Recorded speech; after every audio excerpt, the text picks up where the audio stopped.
well, Ava and Anjelika. Congratulations to the two of you. Anjelika, the last time I spoke with you was for Moxie last Yeah, year, so nice to chat with you again. nice to Jody and chat with you. Farida are some of my favorite on-screen besties, and I loved seeing their relationship in this film. So congratulations to the both of you, first of all. Oh, thank So you. much. It's so Yeah, kind Thank you and good to see too. you again as well. yes, yes, good to see you too. I love that the two of you support each other on social media and that you're friends in real life. And I'm curious, as I rewatched the first one and I was watching the sequel, is there something about your real life friendship that translated onto screen playing Jody and Farida?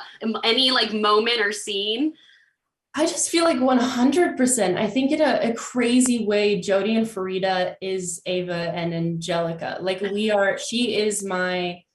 she's just I call her the best friend. She is just the kindest, the most uplifting. Like she is there for you always. And I feel like that's who Farida is as well. So it makes sense why, we are in this position. But I love our friendship on and off screen. And I don't really find much difference in it, to be honest. Oh my God, that's Angelika, how do you feel? Yeah, I was actually going to agree. I was going to say, I think Farida is the easiest character and role that I've probably ever had and ever get to do, just because Ava and I are like really friends in real life, and Yeah. our dynamic is very similar to Jody and Frida, except I will say that Ava is a lot more confident than Jody Thank for you. sure. So there's that. I don't have to like drag it out of her. She's already there. If anything, I feel like sometimes she's dragging it out of me. She's like reminding me that I'm a bad biatch. And so Yes. I'm really grateful for that. But it's so fun, and so it's so easy with her because we're this in real life. So it's the best. It's really the Yeah. best. It's Yeah. honestly the best.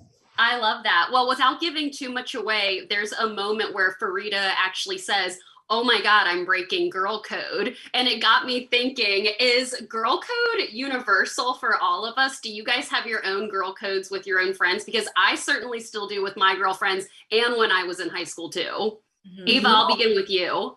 I mean, I think there's just always like an unsaid girl code. There's just like, I don't think there's anything specific that I've ever like drawn a line with, but I feel like it's just like you kind of know what you can do and what you can do and what's right. And if you're going to possibly cross that line, I'm like, talk to me first and then we'll figure it out. I don't know, you, Angelica, I feel like you might have more experience with this one. I, I unfortunately yes, but I will say, for example, like I have a friend and she just broke up with her and her boyfriend like broke up, and I was like, he's still my friend. I followed him on Instagram and I was like liking his photos still, and then I had a moment where I was like, I can't like his photos anymore. I can't even follow him anymore. So I was like, gotta cut him off because she's my girl and I'm ride or die. I'm loyal. Like it's like boys come and go, but like your girls are your girls forever. And so I had that moment, literally like Frida did, like, I'm breaking girl code right now. I have to unfollow this person. So I did. 100. I like It Yeah. It unfollowed and honestly happens to all of us. It happens to Yeah. all of us. Yeah. Well, Yeah. last question for the both of you. A huge theme in this sequel is there's no worse bully than the one inside your head. And that happens to all of us, even, I'm in my 30s. It happens to me now. It certainly happened to me in high school. And I'm curious for you, what do you hope that your fans and young people and everyone will just take away from seeing Jodie's, inner voice struggles, her panic attacks? What do you hope that young people are going to take away from just the way you portrayed it so beautifully in this film? Ava, I want to begin with you. Thank you so much. Yeah, I think it's such an important message to get out today. And I hope that everyone, youth, like you said, any age, just takes away that they're not alone. And there's always people around them who can help them and support them, and just don't keep it inside. I think, we see Jodie really struggle because she really does keep it inside. So I just really hope that people know that they're not the only ones going through this, and you will get through it for sure. I would just say be kind to yourself. Mm. Every single one of us are going through something that others may know or not know, and perfection is not real. So Yep. just be kind to yourself. Yeah. That's the end. We have to be nicer to ourselves. Yes. Well, I love that so much. Congratulations to the both of you. I love the end scene where you all are dancing to Backstreet Boys. It was so cute. I'm down for a Tall Girl 3. Thank you so much for your time today. Let's And I'm do it. so excited for fans to see this film. Oh, thank you so much. Lauren. I hope you have a great day. Thank you. You guys do the same. Angela, so excited to chat with you today. Congratulations on this film. I absolutely loved it. I love seeing the relationship between your character, Helene, and Jody, especially seeing the progression that happens into the sequel. So congratulations to you, first of all, on this film. Oh, thank you. That's so lovely. And by the way, you're having an amazing hair day. I just think that needs to be said because your hair is it's all happening. Oh my God, thank you so much. That just made my day. I just curled it downstairs, but that just made my day. Thank you so much. Well, I was watching the film and I saw that a huge theme of the movie this time was there's no worse bully than the one inside your head. Sabrina Carpenter's character says that. And I love the scene where your character kind of, helps Jody as she's having these panic attacks with her newfound popularity, being cast in the spring musical. And it got me thinking, as an actor in this business, someone who has had so much success, do you get panic attacks and do you feel like there's times where there's overwhelmingness that you have to back down and talk to that inner voice inside your head? Sure. I think, honestly, I don't think you ever stop having self-doubt. Yeah. I think, one of the things I would want my daughter to know is that it happens your whole life. So it's not a big deal. These moments are going to come and guess what? They're going to go and you're going to have really cool opportunities. And the minute you get it, you're going to be like, oh crap, do I know how to do this? Can I do this? And you're going to be like, yes, I know how to do this. I got this. And if I don't know how to do it, I'm going to learn how to do it, But I think the big thing that I loved about this movie was just normalizing that we all question ourselves.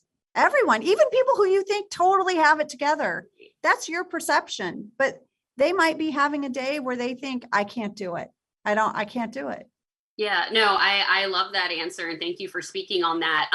Well, you host an amazing podcast with your BFF, Jenna, the Office Ladies. And I actually got a couple of fan questions for you. And one of them was just, what would you recommend for women looking to start a podcast? Because, everyone's been listening to so many podcasts, binging The Office again during the pandemic. Even actors, so many actors I've talked to, they're like, I'm watching The Office again. What would you recommend to women who are looking to start a podcast? Well, I will tell you this. I was very fortunate because my best friend wanted to do one with me. We wanted to do it together. And there's nothing better than having another gal by your side when you try a whole new genre. This was a whole new job for both of us. We didn't know how to do it. And just having a best friend with you was great. And I would say as a woman in podcasting, the sky's the limit, you can truly just carve out your own place and your voice is important and what you have to say, someone will enjoy and it will resonate with them. So I feel like, there's several different ways to go about with podcasting. I think it's always great to have a consistent theme. We're doing a rewatch. So find out what your theme is, find out what you can speak to honestly. And then, you can, the amazing thing about podcasting too, is you can do it independently. Yeah. You can get a microphone, you can set up in your closet at home, you can upload that to Apple Podcasts and you're on. There you are. I love that. Yes, everyone will love that. Last question for you. At the very end of this film, at the after, cast party, everyone's dancing to Backstreet Boys. I grew up loving Backstreet Boys. Who's that artist or few songs that gets Angela to get up and dance? Oh, I'll tell you what, I've been starting every morning this week. I had a really big work week and I've been starting with Lizzo. I love her. Lizzo. I love her. What a great pick. Toss my hair, look at my nails, feeling good as hell. Let's go. That is going to be my mantra for going into the weekend, Angela. Thank you so much for your time today. I appreciate all of it. And again, congratulations on this film, and huge fans of your podcast with Jenna. So appreciate your time today. Absolutely. Congratulations to all three of you. I'm so excited to chat with you because I love the Tall Girl films and I absolutely love this sequel. So first of all, congratulations to the three of you on this film because I thought the themes and the message were so beautifully done. Thank you. And congratulations on the coolest Twilight poster I've ever seen. I love that. This is actually the 10th anniversary poster. And what's funny about this poster is I get the most compliments about it over anything in the office, which is so funny.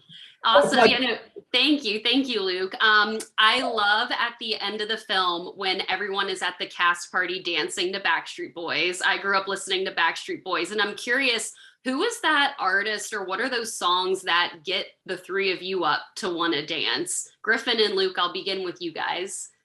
Cool. The Backstreet Boys. I was so stoked when they put that in the movie. I was like, oh, this is great. It was great. Yeah, I mean, Griffin loves Mac Miller. And my friend with him over time has made me also love Mac Miller. So, but I would say to get me up to dance would actually be like some nice R&B. Nice. Yeah, I'm an R&B guy. I would go. Oh, I would go. Maybe like some D'Angelo. Oh, right, some Brown Sugar. Yeah, that's good. All right. I was gonna say some rock and roll to be honest, but Backstreet Lovers. I don't know if I would call it dancing. I kind of consider it a form of expression with a lot of movement, I guess. But this is a fun fact. I can recite the entire play of Jersey Boys, and that's usually my go-to if I want to amp up, get a lot of energy. There you go. That's kind of like across the board in terms of everything. I don't really like dance to songs, but I definitely move and express myself towards them. And I don't know. I grew up in Jersey. It was one of the first plays I've ever did. I learned it myself. I used to like go around elementary schools and sing it with like a chorus and everything. So it's here. It'll always be here. And there's nothing wrong with Jersey Boys. Okay? I know. Listen, I'm a Jersey boy myself, so. Well, I know this sequel was filmed during the pandemic, and I know you guys have had different jobs where you've obviously didn't have to film during the pandemic, but behind the scenes and in between filming, did y'all get to hang out and have some guy time and some hangout time? Yeah, I mean, okay, I might be getting us in trouble for saying this, but we hung out like a bunch. And they were like, we can't have this going around and like people hanging out together. Like we have to be as safe as possible, which we were very safe. But Luke and I bought a dartboard like the first week there. Yeah, we Amazoned a dartboard, and then Griffin brought his guitar. We both play guitar, so we wrote a lot of music, and I beat him a lot of times in darts. Dude, and that's recorded. I beat him a lot of times in darts. Very competitive. Again, I beat him a lot of times in darts, and it was great. Beating him in darts. Some nights you beat me a bunch, some nights I beat you a bunch. Let's drop it. I must have not been there when you won. Yeah. Okay. I love that. Jean-Louis, was it fun for you and being like the new kid on set, working in between filming with them? Yeah, it was super fun. I remember us playing soccer, getting to know each other, all that stuff. I remember Griffin buying FIFA on my Xbox, and we never got to play. So I don't think I've ever played that. Yeah, I had a whole nother controller and everything, but I spent a lot of time with Ava, primarily because we were rehearsing a lot. And that was something, I was really excited to look forward to every single day. She's an amazing dancer. And then there's this little guy trying to keep up over here like, hey, fuck, I got something to do too, So I had a blast, and I think we had a good time. Oh my God, it seems like you guys had a blast. Well, Griffin, Damon Baker is one of my favorite photographers of all time. And I was curious, I was looking at his Instagram actually just a couple of hours ago. And I know it's been a while since you guys collaborated. Are you guys going to collaborate again for anything in the future? Because I'm obsessed with his work and I love what you guys did. Well, I love Damon. Damon and I met just like through Instagram. I think, I reached out and I was like, I love your photos. And he was like, oh man, let's do a shoot sometime. And it was really impromptu. It was like very spur of the moment. I just we met up and he just popped off a couple pictures, and then we stayed friends for a really long time, and we would just chat and catch up and get lunch and gossip about stupid stuff. And then the second shoot, I reached out to him. I was like, hey, I really want to do a shoot about, this sort of subject material. And he was like, great, I'm super excited. And him and I have talked about, meeting up and shooting again sometime soon, but that man is killing it right now.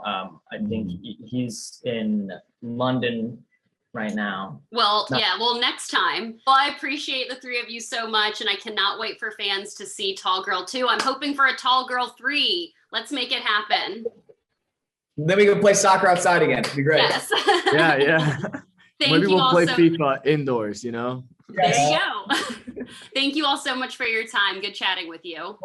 I'm going to steal your post. Yeah, you can.